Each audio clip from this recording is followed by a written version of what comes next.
Hello, hello, hello, and welcome back to the Drag Race RHAPup here on reality TV RHAPups. I'm your host, Liana Boraas, and we are here to talk about episode 5 of RuPaul's Drag Race regular season 14. Sorry, I'm getting them all confused in my head because we had a second Drag Race franchise premiere this week, and we are going to be talking about that towards the end. That is, I guess, an All-Stars. It's UK versus the world, airing on BBC. You can also find it on WoW Presents Plus. So we are going to get into everything from both the US season 14 as well as UK versus the world. But first, let me bring in the panel that will be helping me break everything down from the Drag Race world this week. First, let me welcome in Aman Adwin. Aman, how are you?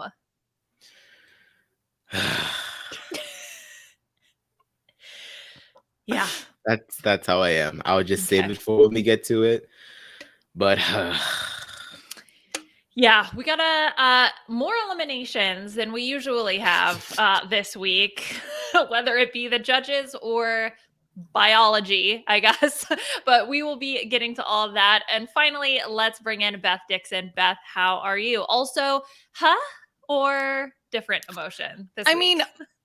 My draft team is still intact, so I'm okay on that regard. But in terms of like the general entertainment, a huge piece of us will be lost. So Of course I'm upset. Yeah.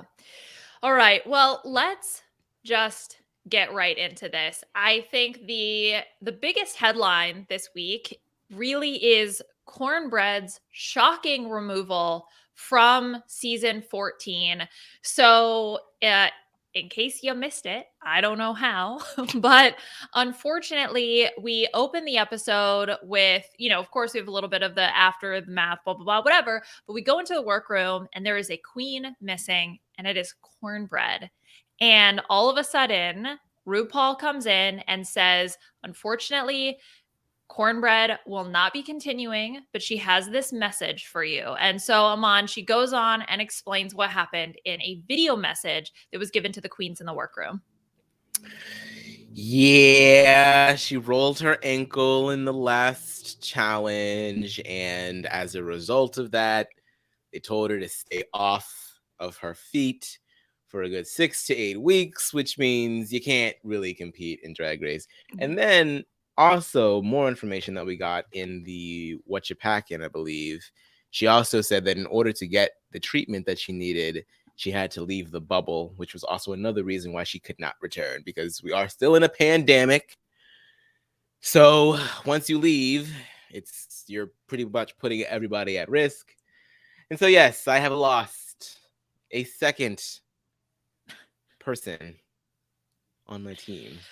The person that I was relying on heavily to actually be the one to win this season. So now I know that I have effectively lost this draft, because there is not a ice cube's chance in hell that Maddie Morphosis is going to be the winner of season 14.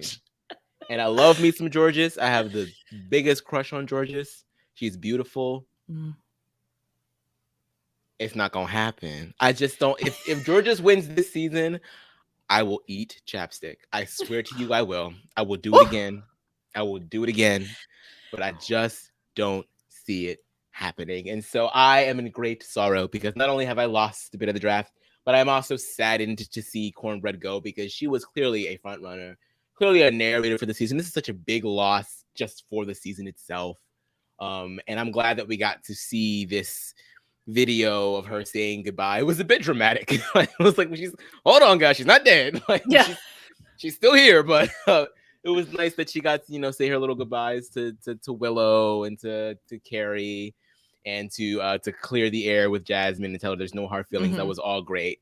But I'm sad. It does feel like a lot of the air of the season has been sucked out. So we'll see what happens now.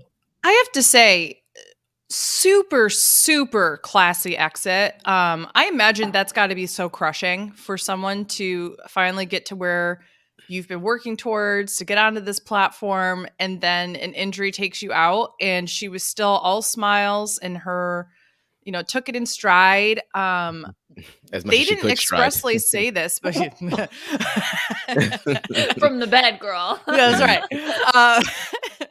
They didn't expressly say this, but I think we have to assume that she's coming back next season, right? Like this is going to be like a Eureka situation.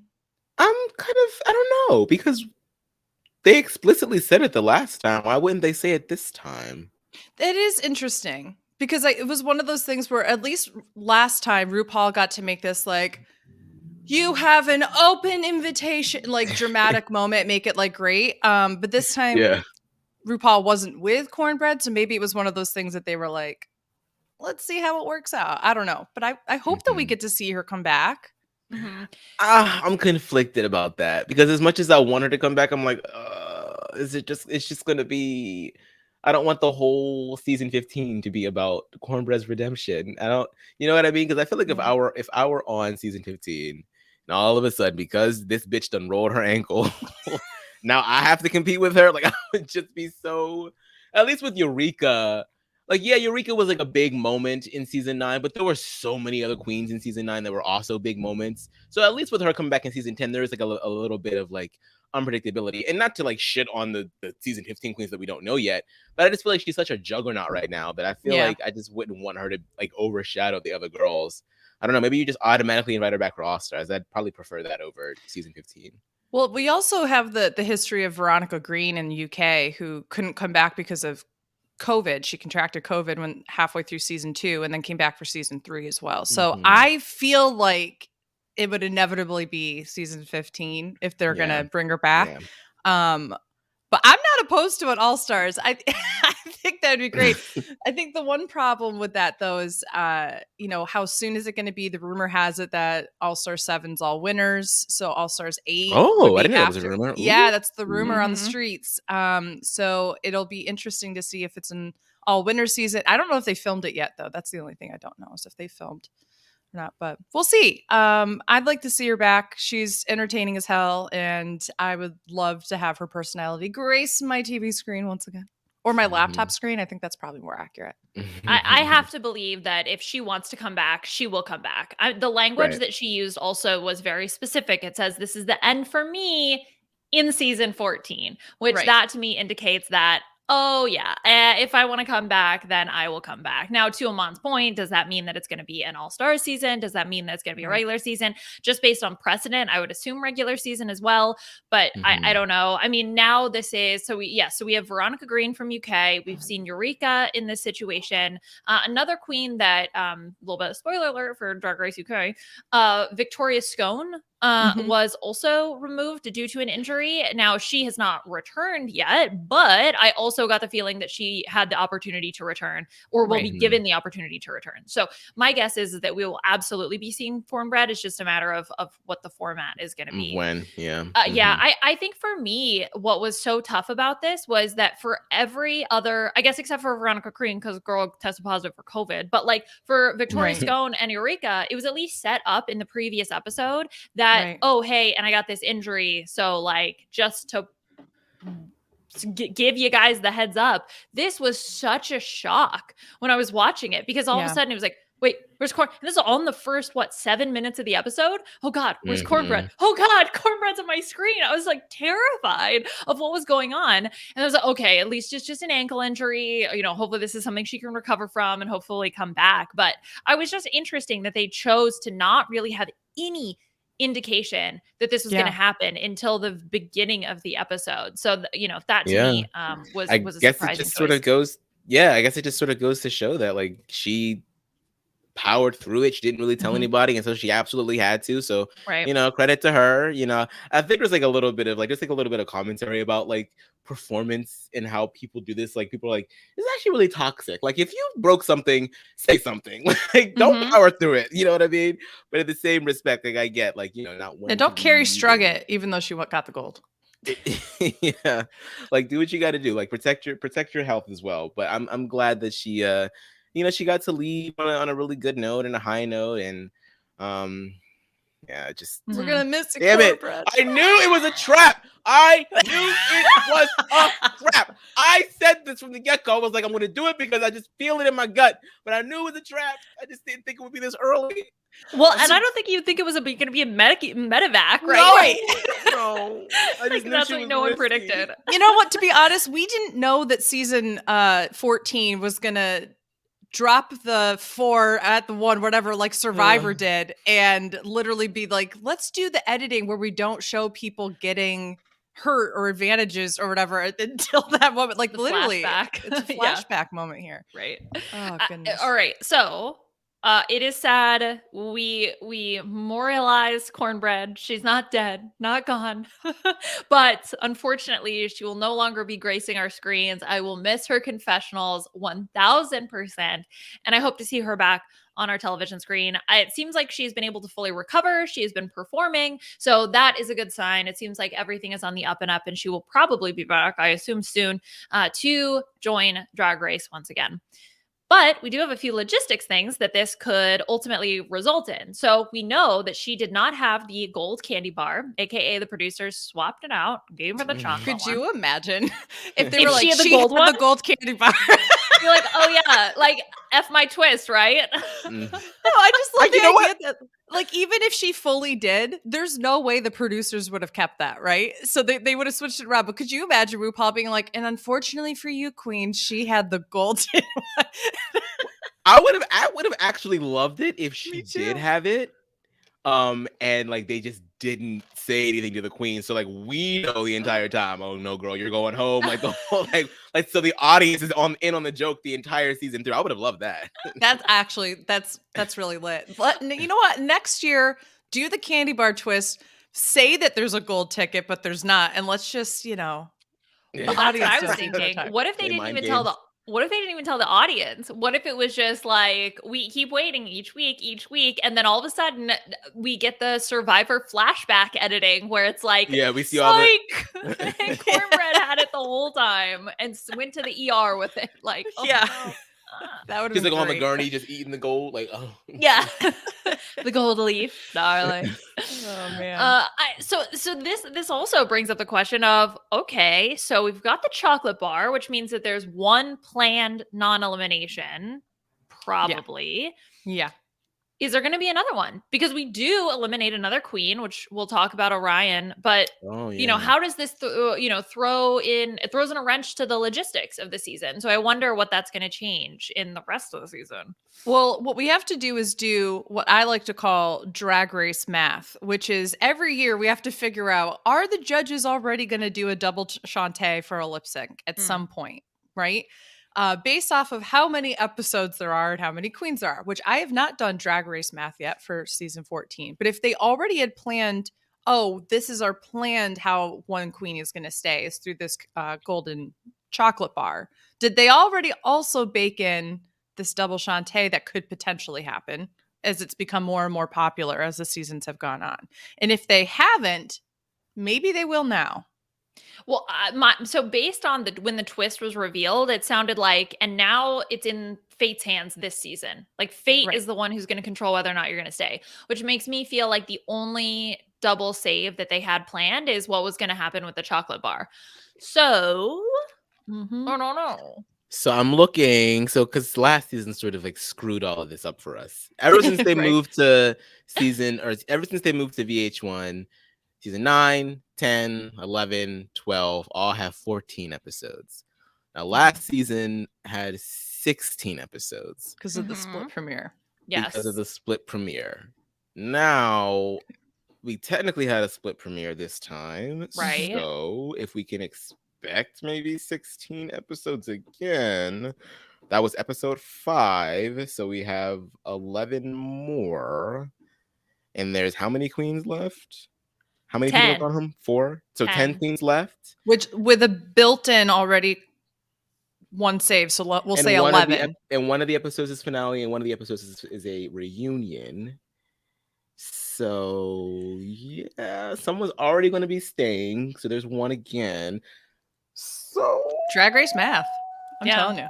Genius. Carry the 1, divide by 2. But that's the other thing. We did. I don't know. We had a double Shantae last year, right? Wait, what? We had a double Shantae last year, right? I lost track of the math in my head. Oh my god. Okay. So if there were 16 episodes and they had a 16 double episodes. Shantae last year, There's then a double Shantae, so that leaves 15. Reunion leaves 14. Finale leaves 13. Right? We have 10 queens left. Okay, so 2 saves. 3 saves? No. One is already going to get Drag Race saved. math is some common core shit. Okay. So wait. Okay, you know what? We'll figure it out.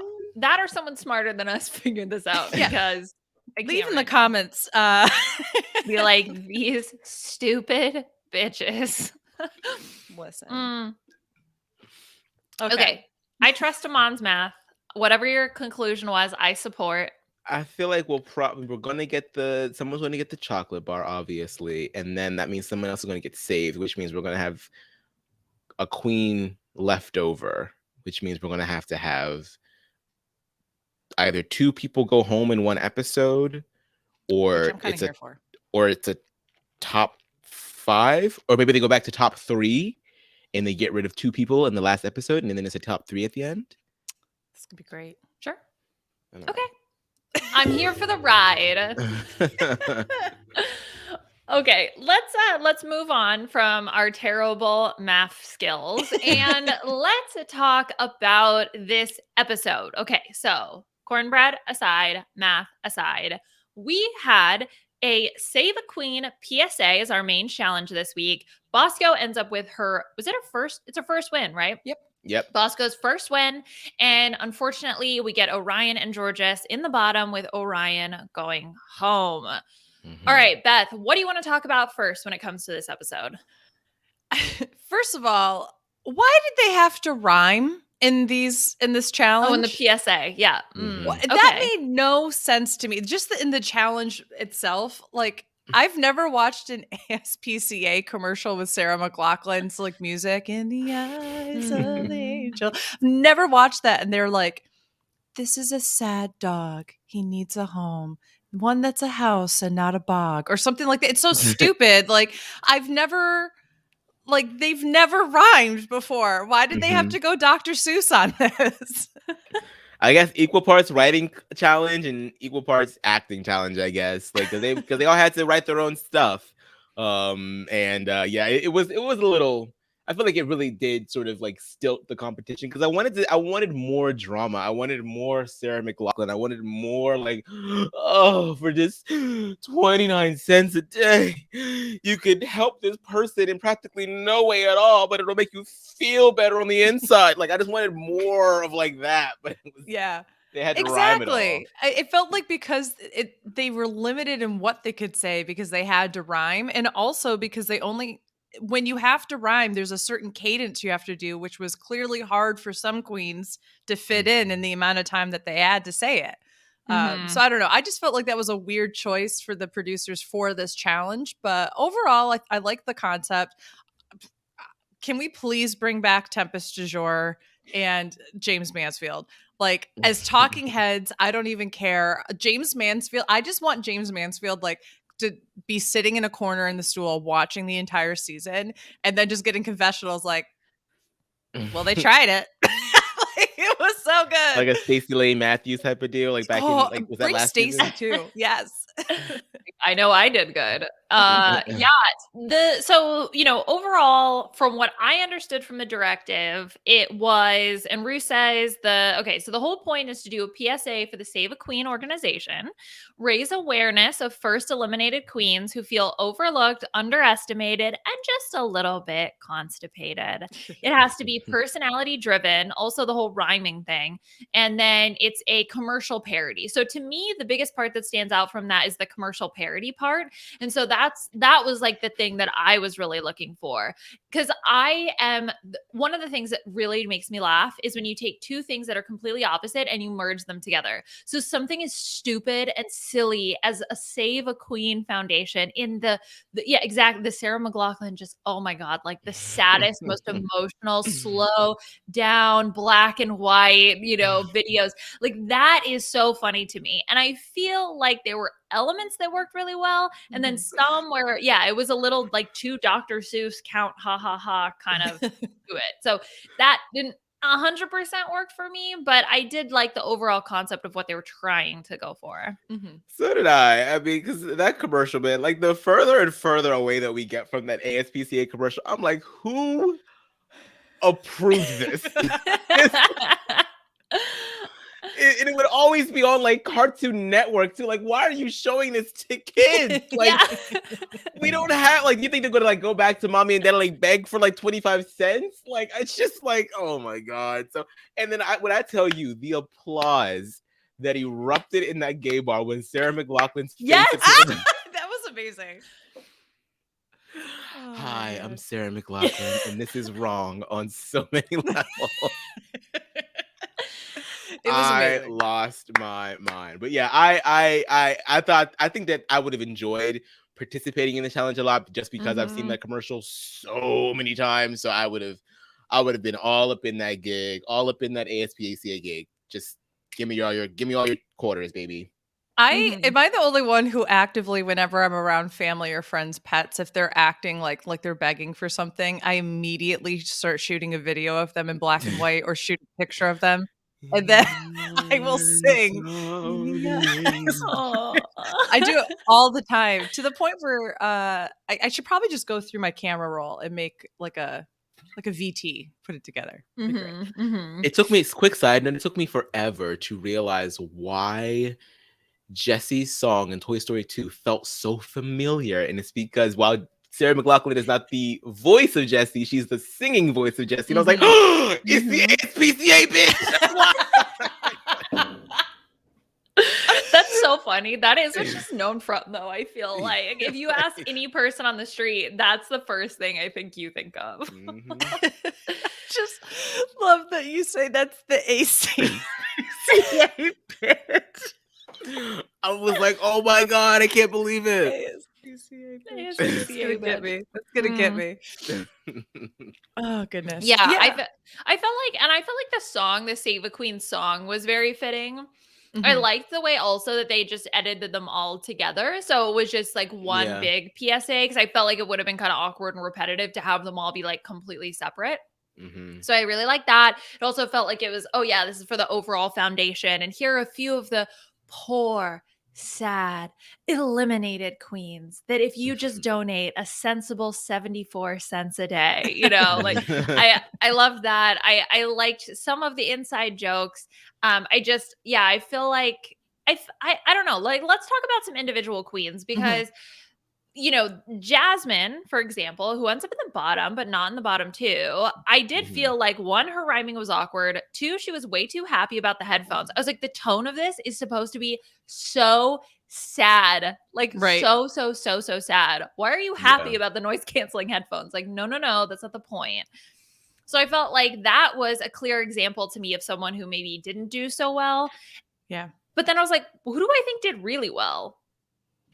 I don't know. That was the thing for me. I kind of found it hard to really say like who was. Clearly, there were some people that were just not like Orion. Critiques I completely agreed with. It was just so dead, which, you know, she could have made that work for this challenge, but it just didn't work. So some of those, like Georges, obviously, like the cadence was just off.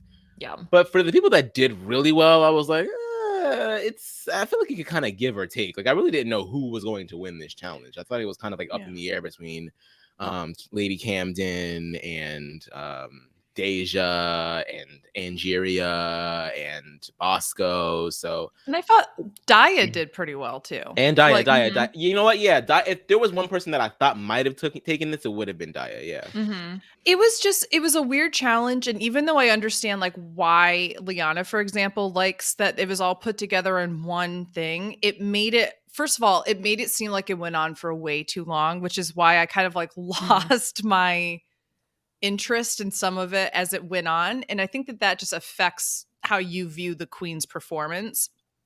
And I also like, this was just a challenge. And I'm going to bring it back to the rhyming, that I really do think like if you had taken one aspect, for me, it would be the rhyming. If you took that out, that gives queens more freedom to stand out in their own way, because they're still writing what they have to say. They just don't have to make it rhyme. So I don't know. I just felt like this was one where I went, okay, cool. Bosco won. I also I liked the reveal of Bosco's runway, but I really felt like Lady Camden probably should have taken it if you're doing both I think so performance and too. runway. Mhm. So this was one where I was like, okay, cool. Like, I like Bosco. I think is Bosco on my team or is she on your team, Liana? I can't think even on remember. yours. I think on yours. I was Oh like, definitely okay. wow! yours. How privileged of the two of you to have so many people in your team. You just forget who it is. I don't know, one of the top queens because I have so many. I don't even Mm. know. Well, it's so funny because Wow. in one draft I have Angeria, and I always think it's this one, and then I'm like, oh no, Liana has Yeah, I have Angeria. Willow and Angeria. Yeah. So, like I was like happy to get some points, but I also was like, I don't know. I would have gotten points if Lady Camden was too. So I guess whatever. I don't know. I was like, I get that Bosco was definitely the most different in a good way, right? Like there were queens that were Mhm. different in a bad way, and I felt like she was different in a good way. I don't know if it wasn't necessarily like what I initially conceptualized. I was thinking like Lady Camden, like she was like, this is the saddest effing thing in the entire world. And that was Right. kind of what I was envisioning if I were to do the challenge. It doesn't necessarily mean it's right, but yeah, I definitely gravitated more towards that. I also Yeah. feel like Maddie, again, got a directive from Michelle to say it this way. She could compete with those bitches, and then they didn't even include it in the final I cut. know. I was like, what the hell is going on with Maddie here? Like, I It's don't just even know. honestly, the way this is not shade to Maddie. This is meant as shade for editing. I really think that they're just using her as a stunt cast as at this point because they're like, oh yeah, we got to show her on, and then she's doing well, but we're not going to include it in the Yeah, you think final. they're too afraid to give her the win? Because for the past 2 episodes, Maybe. she really has been sort of like a big reason as to why her team has done well because she comes up with a lot of the writing. Like Mhm. I've been watching Maddie Morphosis over the past couple of days or weeks. I was in a Twitter space with like that Bob hosted, and I watched the footage of her over at Roscoe's. She's pretty witty. Like she's a funny person. So I feel like all these things that involve writing, she does well in. So she could have been like higher up. So Yeah. I wonder why they're choosing to swallow that part of her edit. And I give her a win. Like, make some of these queer people be like, oh, we can't have the straight girl showing us up. You know what I mean? Like light a fire under her ass a little bit. You know what I mean? So I love that. I think it'll be interesting. I feel like if they're not willing to give her the win when she's clearly doing a lot, like I don't feel like she's super long for the show. Like I don't think that they keep her on throughout the entirety of the season. Like I feel like she could go anytime now. Well, I know. Look, Ice Cube's chance in hell. Look, I know what's gonna happen eventually. I'm sorry, Aman. Yeah, But, wow, yeah. Beth, gotta brag about your own team, and then Sorry, I just have make to fun put a of little Aman. salt in that wound. I mean, I thought her runway was really gorgeous. I thought it was really I cool. loved it. Yeah, I think it still suffers from the same sort of like you need like a little bit of va-va-voom, like give us a little cinch here and there. But I love the look. I fell for the illusion. It was great. I loved it. I thought that was great. So yeah, all right. So okay, top queens. I think we've gone through that. Angeria is again in the top, which Girl. okay, all right. It's the way Angeria and Willow are just murdering everybody in this competition. And now without cornbread also, I mean, yeah, I feel like it's going to be the two of them and then whomever else in the top. Yep. Like those are the two I'm locking in for sure. And then at the moment I could swap out, a few other girls for who's going to be in those other 1 or 2 slots. So yeah. All right, well the bottom queens here. So we end up with Jasmine, Orion, and Georges. So, Aman, do you feel like the 2 queens ended up in the bottom that should have ended up in the bottom? Bottom 2, I mean.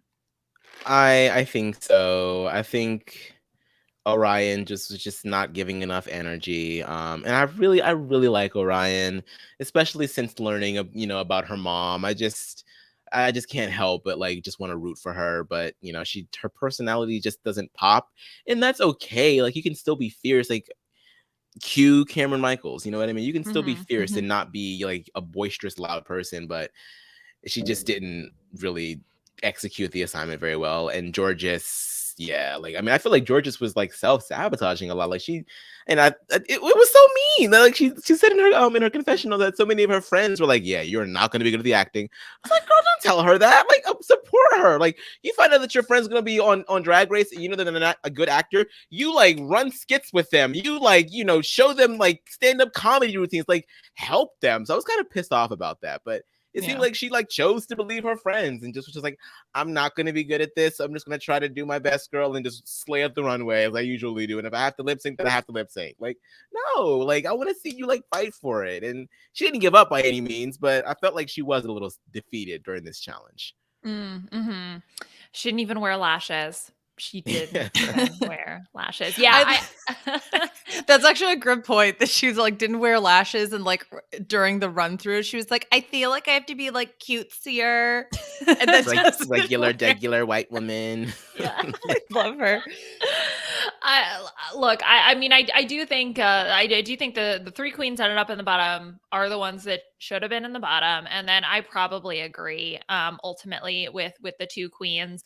I think that Orion's was it's sad because I totally echo everything that Aman is saying, that it's just I think she there's something subtle about her that really fascinates me now that we've had a little bit more of a chance to get to know her, and I just don't think that that's something that's ever going to work on Drag Race. Like it's just it is a very specific forum that requires very specific things, and unfortunately I just don't think that her sort of style and her essence really matches that. I will say I've enjoyed. Sorry, Beth, go ahead. No, go ahead. Aman. I was gonna say I've enjoyed so much of her runway. I don't know why the judges were so hard on her. Like, not everything was like super, like glamorous, like But I don't think that she missed not once on the runway, whereas some of these other girls. So I think more than anything, I'm sort of like, I hope that she does the thing where she shows what her runway would have been had she stayed, because I loved everything. I thought she looked so hot. I loved it. That's exactly how I feel. I think that it's a really weird thing where like it's like the judges and the edit want us to think that she's not bringing fashion, but I think she has one of the most unique senses of fashion, and it's good. Like I think it's not like, and this is no shade to some of the queens I'm going to list out here, but it's not like a Jocelyn Fox, for example, where you're like, she just, in the words of Bianca Del Rio, fell on a rack at Claire's and just wore everything. Like it's not something like that. Like she really has a unique eye as and you can see that in her, and she's gorgeous the way she paints. And I know I was hard on her earlier this season because I was like, it's not like, it's really pretty, but like I'm not getting drag out of it. But the more I've seen her, the more I've seen like, oh, that's just kind of her look, and it's completely valid. And I don't know. I think what her ultimate downfall here is, and this is again not meant to be mean or anything, I think that there's a level of self-awareness that she's lacking when it comes to acting and like what she's portraying, what she's putting out there, right? And it's not in a negative way where people are like, oh, you're really offensive and we don't like you because you're not doing that. It's in the sense of like acting, right? So a lot of acting is reacting. And when you have lines, you're supposed to deliver them like you've never said them before. You've never, like you're thinking of them in the moment. And it was just came off so scripted, and there was no acting in her voice. Like it was her voice that gave it away. Like that was the problem. It had nothing to do with what she was doing with her face and her body. Like that was fine. But it was just like there's a level of self-awareness that she doesn't have with how she talks and like her tone and those kind of things. And I think like once she masters that, I think that she could be really great on a show like Drag Race. But that said, I mean, I think that she's a fantastic queen, and we should go celebrate her with our coins. Here you go. I want to go back to her runway from this week. Her body, oh my god, I am not a furry, but those ears are like, that was doing it for me. I'm not gonna lie, it was giving. Oh my god, when she walked out, I was like, I am turned on right now. I was just like, yes. Anyway, I'm gonna stop talking before I get myself in trouble. And the thing though is that when they said it's not giving spring, and she talked about it in Untucked, she's like, bitch, where? Because it's the Easter Bunny, it's pastel, she has flowers on her tights, So Yeah. how is that not spring? But Yeah. these other looks that are just the same, essentially Yeah. the same thing, pastel Or rain. spring. Like, how are you going to say April rain is shower, spring, but a spring May bunny is flower? not spring? Right. Yeah, Right. Yeah. exactly. Yeah, it just felt like such a weird. They just wanted to pick on her, like put her in Right. the bottom because they're like, well, we gotta put her on the bottom, so we gotta say something, like, oh, Mhm. it's not really giving me spring. Okay. Yeah. That drives me crazy when they do stuff like that. And I'm like, you can at least celebrate what's great about her. You don't have to like come up with something. You know what I mean? Mhm. You Yeah, can say and like, even hey, you're being put in the bottom because quite frankly, you were flat in this challenge. well, and that's the But thing. I this think look is awesome. they had totally justifiable reason, I think, to put her in the bottom because Of course. anyway. So it's not like you have anyway. Whatever. Fine. Yeah. All right. Are there any other runways that you guys want to talk about? I think we definitely have to touch on Bosco's with the reveal, the loofah into the sun. The loofah was not a look. I'm sorry. That was what are you wearing? That's why I didn't like the reveal that much because I was like, Yeah. what are you wearing? It's just like you look like a loofah. And then it was and she was like, I'm wearing a cloud. Like she had to say that she was a cloud for me to get it. Same. And then when she turned into Mhm. the sun, I was like, okay, that's cute. I like the reveal. Mm-hmm. But it's like when you go back to that like All Stars 2 runway where it was like 2 looks in one. And like that's like people saying that Alaska's shroud was a look. And I'm like, that was just she was wearing a trash bag. Like that's I don't know. Yeah, I mean, I know how much Bosco wanted to get to nab a win here, and that was like the biggest indicator to me that I didn't think that she was going to get it because they started the episode off with, oh yeah, here goes these two snatching up the wins. I need to be on the board. I need to get on the board. I was like, okay, so you're not going to get it this time then. That's what I thought they were going to do. But then she went ahead and won this challenge where I feel like anybody could have won that challenge that didn't do bad, and then her runway wasn't like. I don't know. I just wouldn't. Nobody in the bar was cheering for that one, so I was just like, "This is I mean, you have your win now, but I don't know if this is like a great win, like, not to shit talk her, but I'm just like, I feel like there are better challenges to win, and there are better runways to be had this week. I like the concept, not the execution. Yes. And I liked the sun look. That was fine. Yes. A little Yeah. basic, but it was fine. I would agree with that. I thought, and we kind of already talked about this, but Lady Camden's tea look, and then with her little like pouring out the tea reveal, I thought that was very cute. That was fun.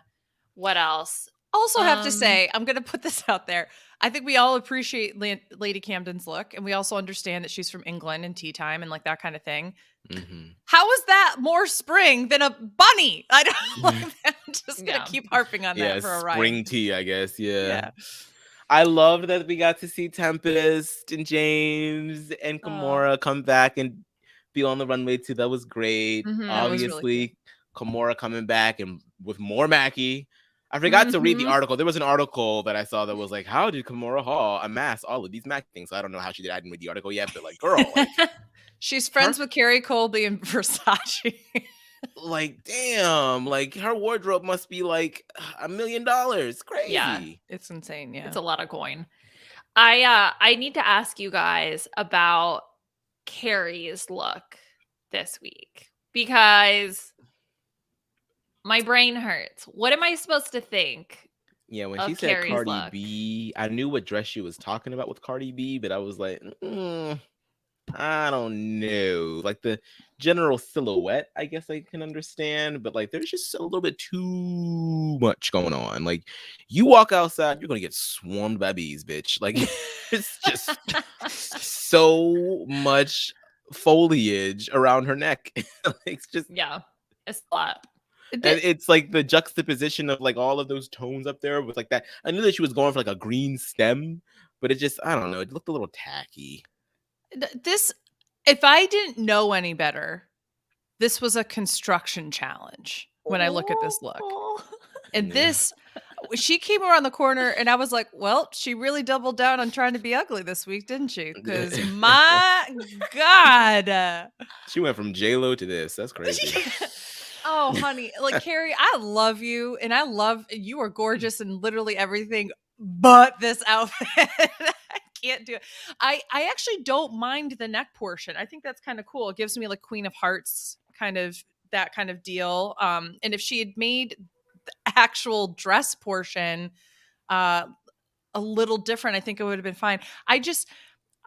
The concept is there. Once again, the execution is not. It looks like she just put a few of those like paper mache like decorations that you hang from a string that are like round balls on her dress that doesn't look like it's hemmed. It looks like just random fabric around her, and the bow behind it is like it was drooping as she walked back. It's not great.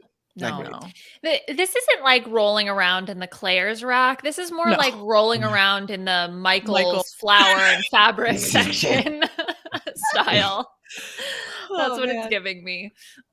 Okay, good. Thank you. I wanted to just like get that was important perspective. That was important. But my gosh, Well, I did love George's look. George's just like the way that she moves across that runway, man. It's like a sprite. It's like there's like such like kick in her step. I noticed it especially last week during the JLo look. Like she just like gallops down that runway. I don't know how she does that. It's just insane to me. She's just she really knows how to work it. It's crazy.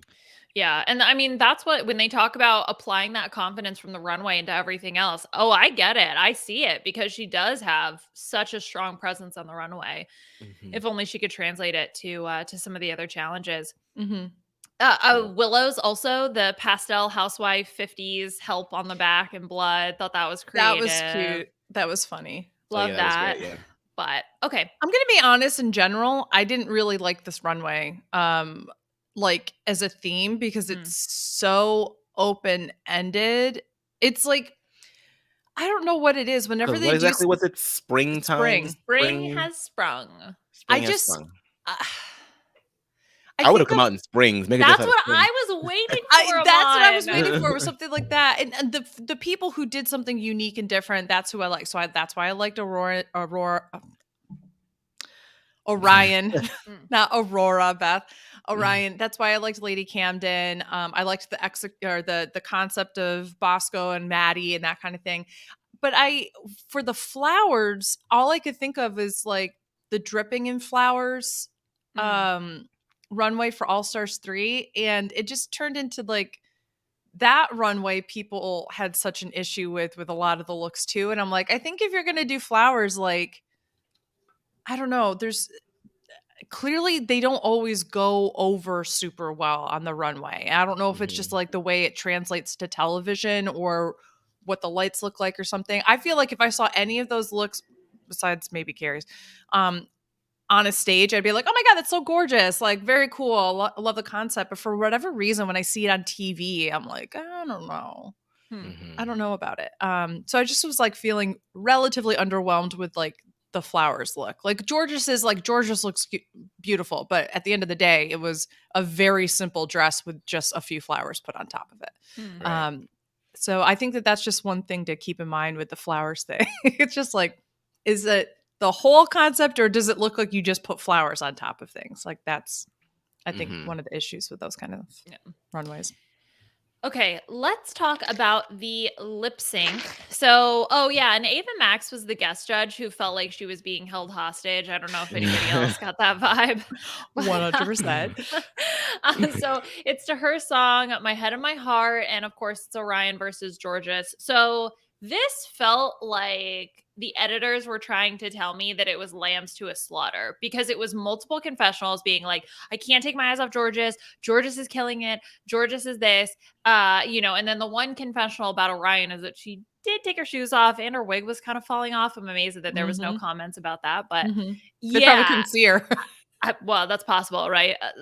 So the editing felt so skewed to me that it was just like, why am I watching? Why do I care? Right? Because you're telling me that Orion's going home. So what am I supposed to take from this?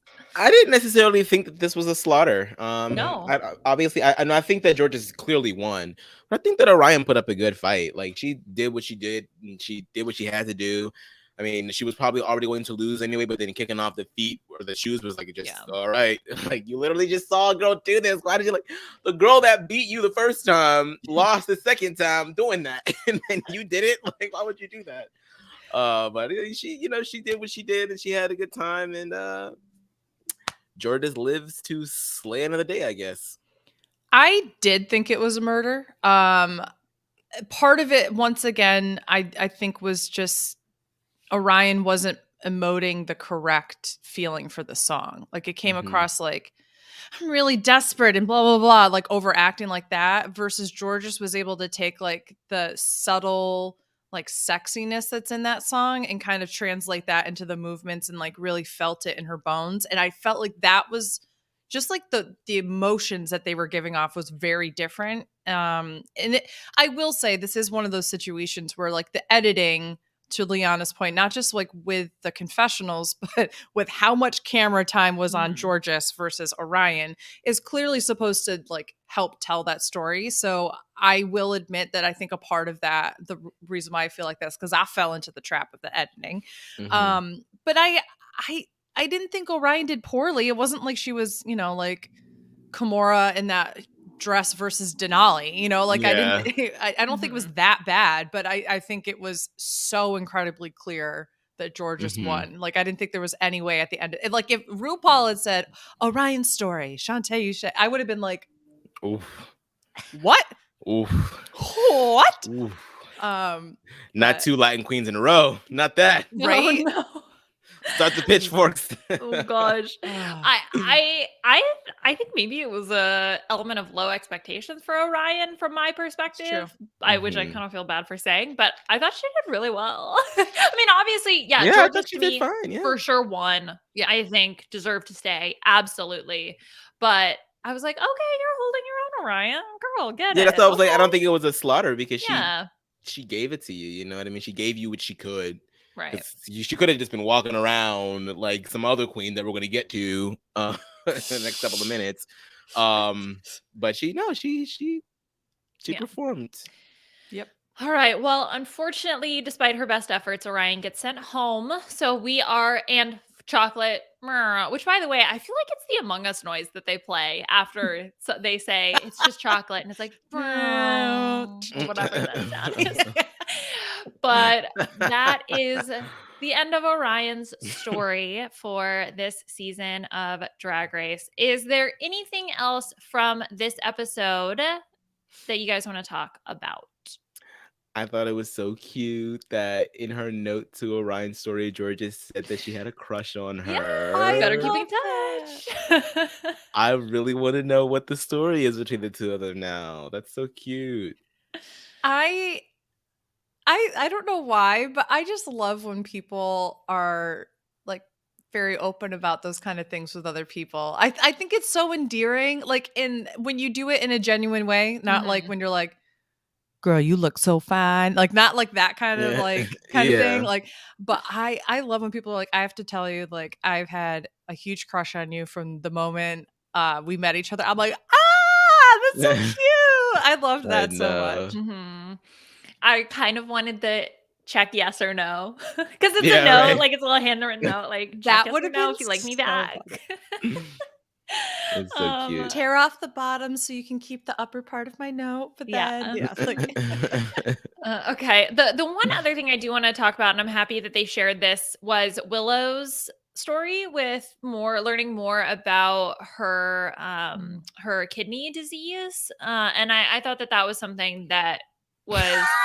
I just looked at the episode when she cooks up the chocolate. It is the Among Us noise. Oh, okay. Thank God. I was like, why are you laughing? Did you say something really serious and I laughed? I was talking about Willow and she had a transplant and you were like, ha! Oh my God.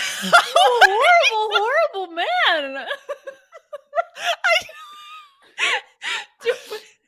Do we need like sensitivity training for Aman? Like we have a course we need to put you in. Oh my God, I'm so sorry. I was looking at the episode. I'm sorry. I wasn't paying attention. Oh, I feel for you, Willow. I swear I wasn't laughing. Oh my God. It's like she feels her body degrading. Her muscles are atrophying. Aman, in the background. I want to go back. I can't wait to watch this on the YouTube page and go back and look at the three. Oh Lord, because that was a hearty laugh too. I was amused. That was incredible. That was incredible. Okay. Oh. Glad we've cleared that up. Yes, it is the Among Us noise. Yes, that is hilarious. Something not so hilarious is Willow. Look, I just want to mention that I do believe that it's powerful that they show these types of things and that she's able to, like she says, make her stamp. And I think that she's really having a strong impact on the competition. So I just wanted to make sure that we discussed that briefly. It's also not lost on me that she is, the drag family member of Evie Oddly, who also felt like, they needed to be on the show to show what they could do and not be lost and forgotten in this realm when they were, because their body was also failing them. So I don't know if like that's what they bonded over in order to become a drag family, or if it's happenstance or whatever, but I think that that's super powerful. And I think that a lot of performers in general, and I think just people in general, have that feeling of like, how am I going to be remembered for my talents or whatever, or like whatever I give, and how do I best do this? And so that's why, at the end of the day, yes, this is a competition and such, but it's a platform. And we say it all the time. Like, you could be amazing at drag, but be horrible at Drag Race, and vice versa. Well, that's actually, there's not a vice versa, really. I mean, if you make it out of Drag Race, you're a great drag artist. And like, if you're good at Drag Race, it doesn't mean that you're not off good of at Drag Race. You're but great on the show. Horrible off of Drag Race. But I really do think that, like, she's just, I'm happy that she has this platform because she's killing the competition. And I think for her, I felt really bad that Cornbread left, because I think that a lot of, obviously she is going to do well regardless if Cornbread or not is there. But I think that having that person who really is looking out for you when you have a chronic illness or pain or whatever the case is, I think that extra level of security helps to bring you to the level of like where other people who are more able-bodied don't have to think about those kind of things. So I felt really bad for her in that sense. Yeah. Okay. Well, we have to talk about what's coming up next week, because Jasmine Kennedy is going to get her wish. We have another design challenge. They just wanted to use different fabrics, and they're going to be using stuff that is found in all of Michelle's random Amazon purchases. So that is what we are going to be seeing next week for this season. I wonder who Deja's talking to, which he's like, yell at me again and I'll beat your ass. Obviously, it's a high possibility that it's like just like silly shade, but it looked a little or out of context. Yeah, exactly. We get to see that in the preview, and it seemed like she was saying that in almost the aftermath of this episode. Yeah. So I mean, I didn't see anything that crazy in Untucked, but maybe. I mean, it did feel like she did seem to be upset, because in Untucked it was like, oh, so I don't get to talk about my stuff or whatever it was. Yeah. So maybe this is just trickle over for that, but we will have to see next week. Okay. So that does it for Drag Race season 14. So if you are checking out now and you do not want to be spoiled on UK versus the world, which is what we're going to be talking about next, thank you so much for checking us out. You can follow the podcast and leave us a rating or review at RHAPup.com/drag race. We really appreciate it. It helps people find the show. Please, please, please, please leave a star rating and review if you can. You can find Beth at Augusta Wind 11. You can find Aman at Aman Adwin, and you can find me at Liana RHAP. Okay, so let's talk about UK versus the world. So we have briefly discussed the myth, the mystery that is this All-Stars, World All-Stars kind of season. And it is here. It is airing on BBC, and you can find it on Wow Presents Plus if you are in the United States. Beth, where do we get in to everything for this season? Well, okay, so I think we just need to, first of all, outline the cast. We have 3 UK girls, which makes sense because it's supposed to be UK versus the world. They're hosting it. You have the UK judges, all that kind of stuff. So we have 3 season 1 queens from UK.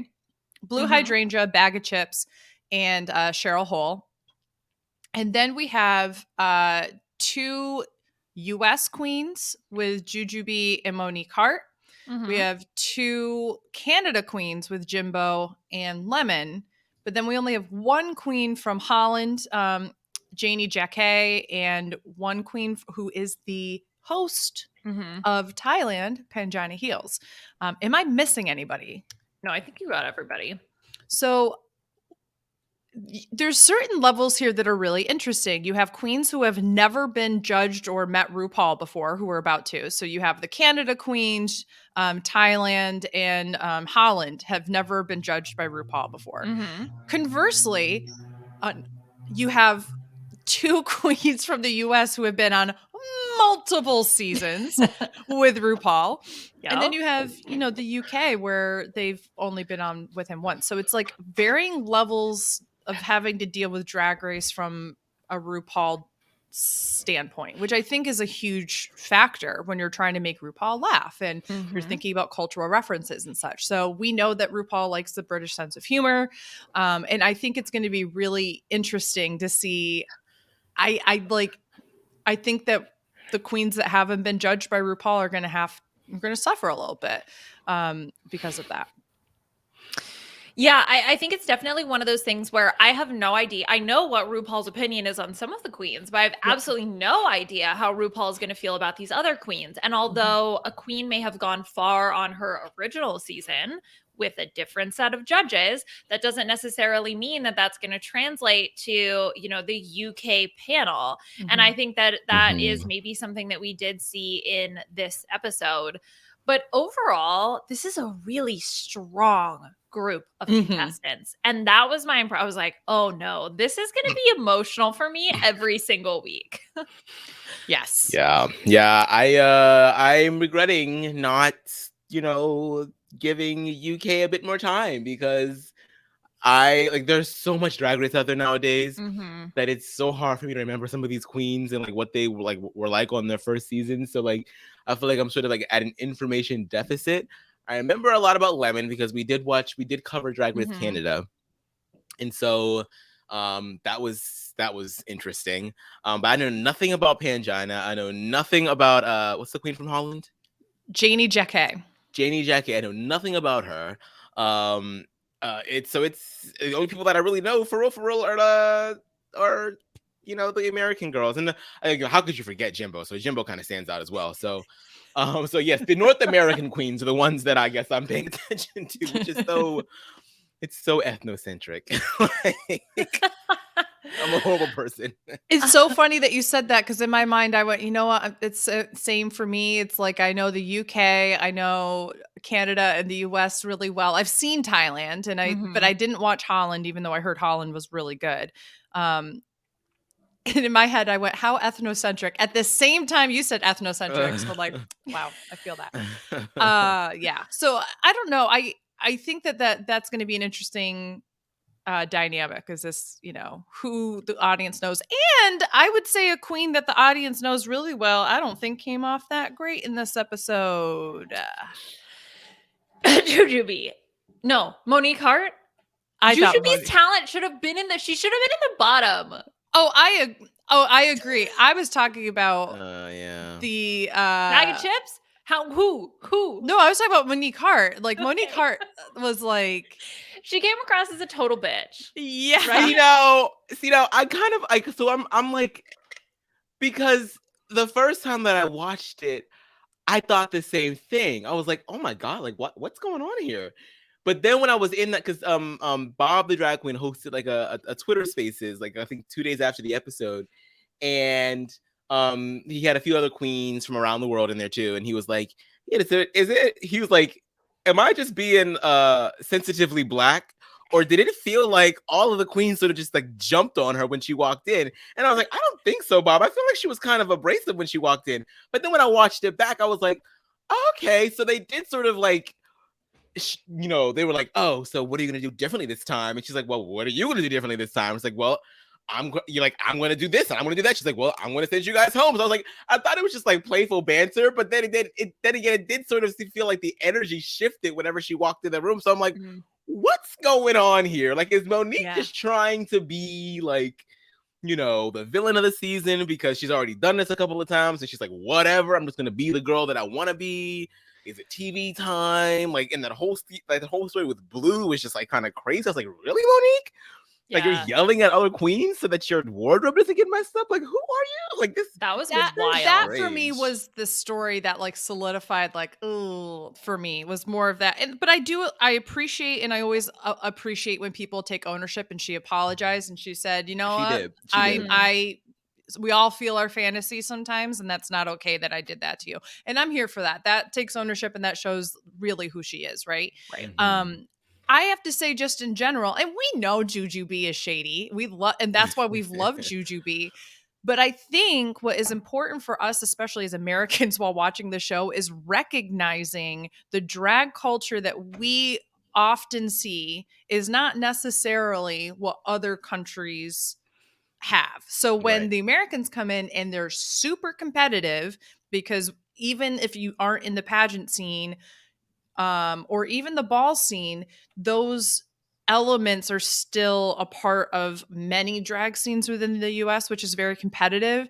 You have this competitive, shady nature that walks in versus the UK are like shady clowns. Mm-hmm. Like that's kind of like the UK scene. I think it's like they talked about, like, you know, Canada's very cabaret. Like there's different feels, and I think that the culture that the US competitors are going to bring is going to inherently clash potentially with some of the other competitors. So when we see every other country essentially walk in first and they're all getting along, and then you have this competitive nature come in, I don't know how much of that is the individual queens and how much of that is like purely just what they're accustomed to when they're on Drag Race. Well, and I think it's going to be something that, as we only saw, 1 hour of edited television. Okay, let's see what happens over, the next couple episodes. It also could just be an initial. I mean, that's just shocking, right? To have this world stage of drag and so many top queens competing against one another.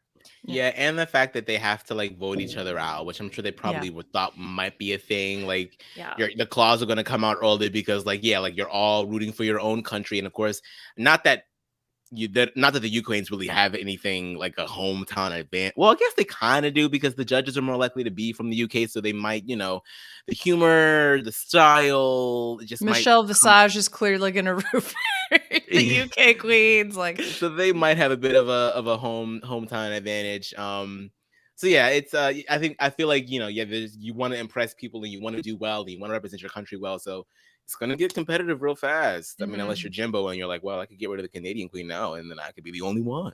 Wait, did you hear that background story from Roscoe's? Yeah. No. So this is it's a video that it's floating out there. I saw it on Reddit. It's on Twitter also. But essentially, it's Lemon and Jimbo telling the story of what actually happened during that whole, am I going to send you home or not? Which essentially Jimbo is like, okay, spoiler for the video. Jimbo's like, there's no way in hell I'm going to send you home. There's absolutely no way in hell. And then the producers go to Jimbo and be like, but like, can you just make it a little bit more mysterious? Essentially. So it's just really great because like Jimbo's like, you're my little sister, I'm not sending you home. Yeah. Like, clearly, blah, blah, blah. And then they're like, we needed to be a little bit more vague as to who you're going to do. And then she's like, or will I send you home? Yeah. So that's where that line came from, which was like the funny part about it.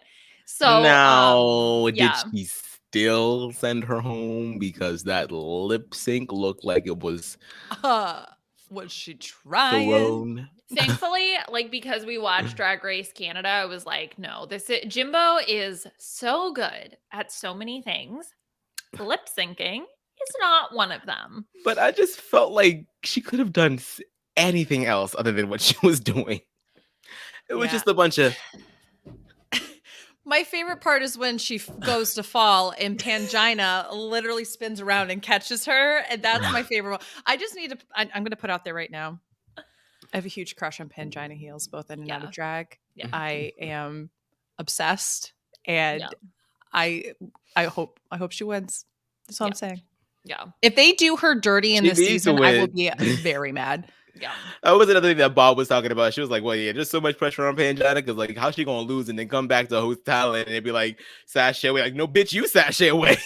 It's like Brooklyn Heights being the judge of Canada after not winning the U.S.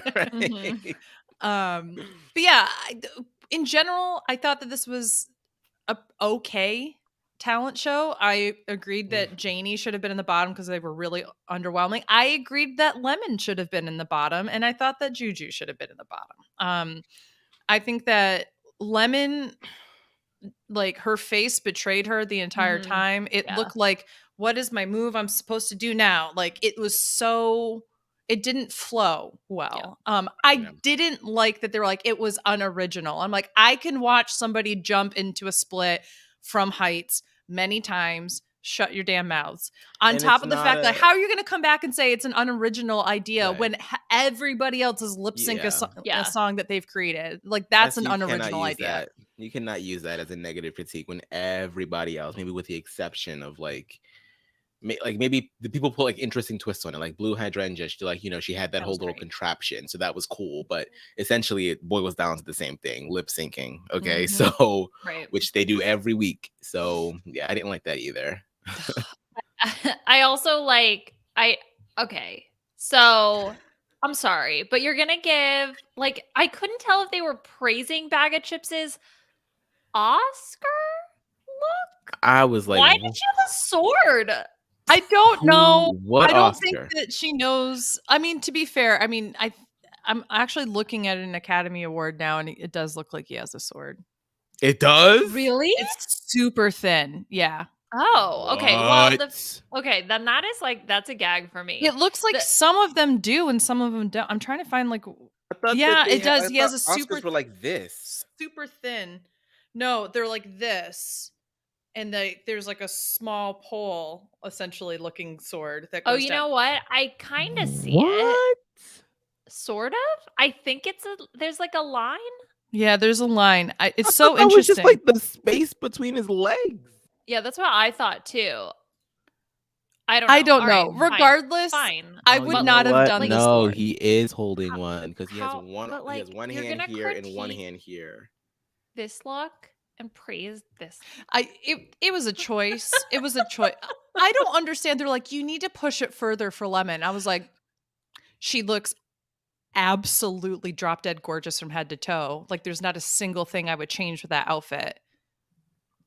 And I was sad. Bag of Chips' face doesn't match the rest of her. This is like color. blowing Aman's mind.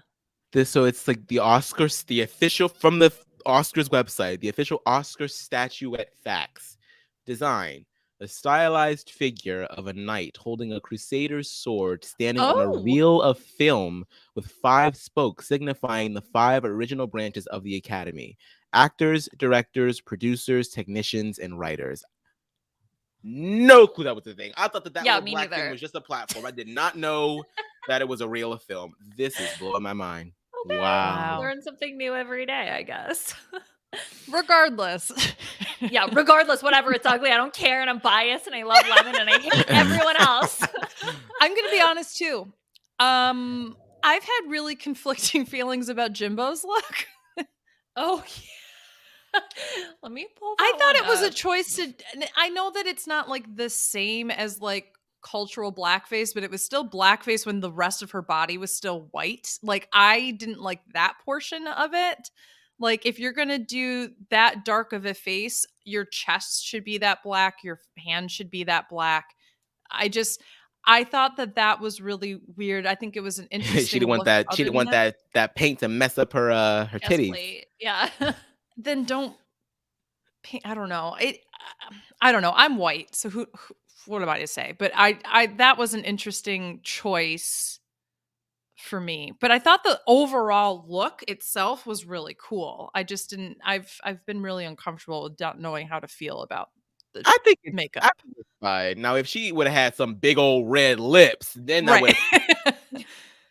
But I think it's fine. Okay. Yeah, it means just black face paint. I mean, I I think because also she's got the face kini, like it fits what she's going for here. And she did the white eyes and that kind of thing. It just Mhm. was, I think to me, it's regardless of the cultural aspects of it, like, it's just weird that you wouldn't paint the chest and the hands. Like, the hands have like a mesh glove on them that are supposed to be like, just at least make them black as well. I don't know. If anything, I think it ruins, I mean, it's a further hindrance on her for lip syncing, because I can't see shit that you're saying, girl. And even if I can't see what you're saying, like, it's kind of hard to like see any emotion through all of the paint. It's hard. Yeah, this was absolutely, when she was in the top, I was like, I don't even know how she's gonna lip sync. I mean, they let them change, but even then, it was just like, what was she gonna change into? She has to wear. Yeah, she can't. What's she gonna wear? You know what I mean? Yeah. Because she'd have to take off her entire face and put a new one on, and exactly. they don't have time for that. Exactly. Okay, so let me like condense my thoughts. So I'm sad that Lemon is gone. Mm-hmm. I can understand it to a certain extent, but I'm still sad, and I can't tell if I'm like hella biased and that's why I'm upset, or if this is justified. But okay, I think Jujubee could have gone here, but they're never going to do it because it's Jujubee, which is you're sort of cheapening the competition. But Juju, like, she can sing, but at least if you're going to sing, at least you give us some more belts. Like, you gave us a very, very like dreamy sing. What the hell you sang on Queen of the Universe? Like, we want to hear you. Like, if singing is gonna be your thing, then you need to like, we need to hear it. Okay, agreed. Not this freaking Save a Queen song. Yeah, I know. Save a Queen song. No. Imagine if she had sung that song and we didn't know what it was, and then 4 days later, weirdest inside joke ever. Like, so referential. It's all connected. Anyway, I'm sad to lose Lemon. I saw a tweet that was like, "This is not very BFF necklace VIP guest list." I was like, that is correct.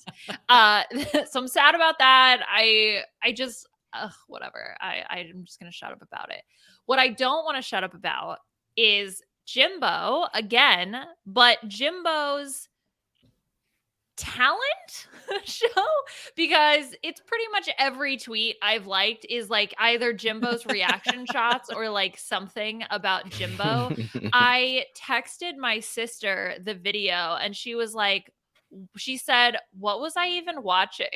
This would be so hard to describe, because I was going to describe it to her, but I just sent her the video. Yeah, try sending this on Gardic phone. Yeah, exactly. Oh, actually, okay.